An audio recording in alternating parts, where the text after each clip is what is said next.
Canto 3. Hellgate, the Trimmers, the Acheron, Charon and the damned souls, the pilgrims faint.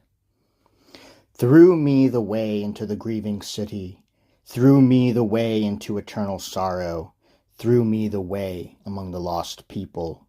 Justice moved my high maker, divine power made me, highest wisdom and primal love.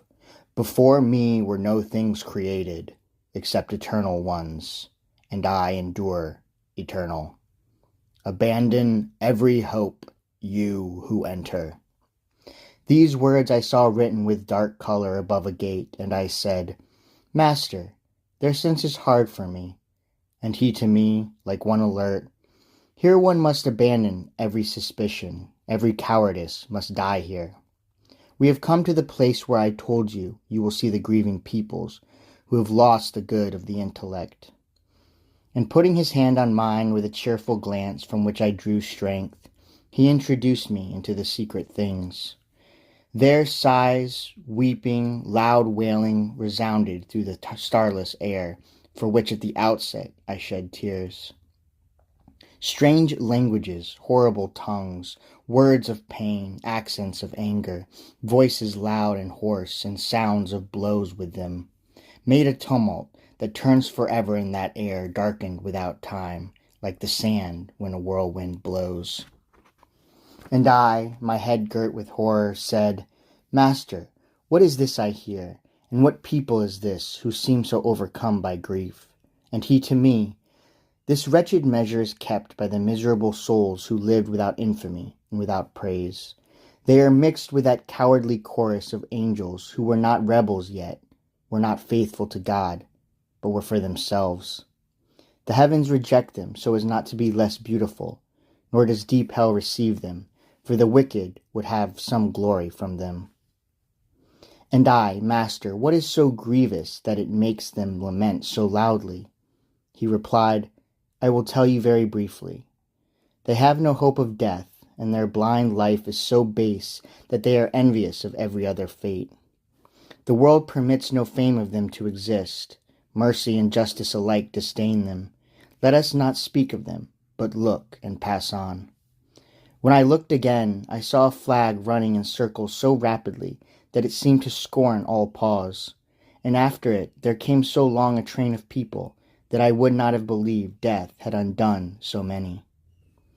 After I had recognized several, I saw and knew the shade of him who in his cowardice made the great refusal.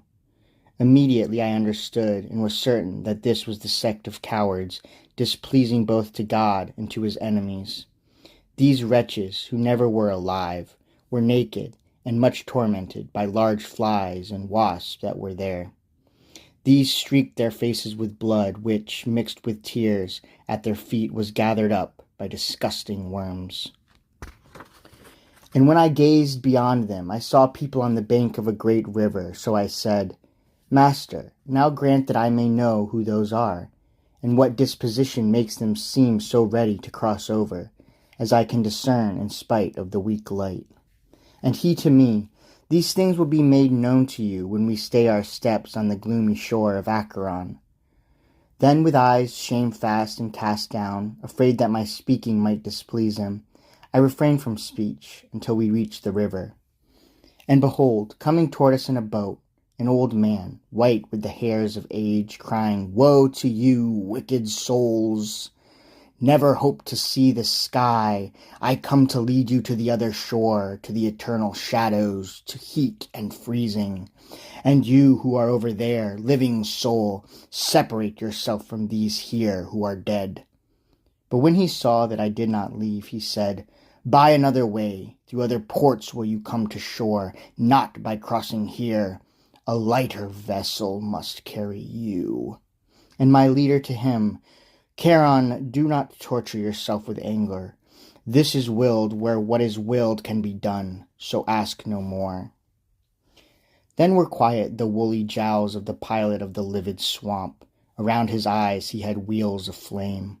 But those weary, naked souls changed color and gnashed their teeth as soon as they heard his harsh words. They cursed God and their parents, the human race and the place and the time and the seed of their sowing and of their birth. Then all of them together, weeping loudly, drew near the evil shore that awaits each one who does not fear God. Charon the demon, with eyes like glowing coals, making signs to them, gathers them all in. He beats with his oar whoever lingers. As in autumn, the leaves remove themselves one after the other, until the branch sees all its raiment on the ground. So the evil seed of Adam throw themselves from that shore one by one when beckoned to, each like a falcon to its lure. Thus they go off across the dark waves, and before they have disembarked over here again a new flock gathers. My son, said my courteous master, those who die in God's anger all come together here from every land, and they are ready to cross over the river, for God's justice so spurs them that fear turns to desire. No good soul ever passes this way, and so, if Charon complains of you, you can well understand what his words mean. As he finished, the dark landscape trembled so violently that in terror my memory bathes me again with sweat. The tearful earth gave forth a wind that flashed with a crimson light, which overcame all feeling in me, and I fell, like one whom sleep is taking.